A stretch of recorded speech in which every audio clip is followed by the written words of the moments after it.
Hi guys, nandito naman tayo ngayon sa aming Peaceport sa Dulong Bayan, dito pa rin sa Pitogo, Quezon. Dito naman tayo magpa-practice magpalipad. Katulad ng nakikita niyo po ano, makulimlim pa rin talaga ang ating kalangitan. Hindi man tayo napagbigyan ng maaliwalas na panahon, at least nakasingit po tayo dahil sa ngayon po ay tumila yung ambon.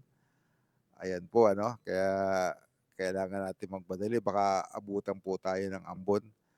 So, yung drone po natin nakarating dito sa may hanggang pulo, kung tawagin natin dito ano.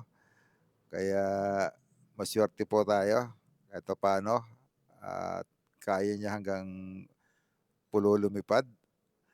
Ayan po ano, katulad ng nakikita niyo, may mga bakawan tayo dito, may mga palaisdaan, ayan po ano.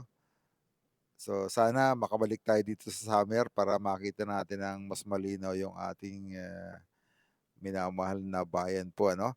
At thank you for watching. Hanggang sa muli.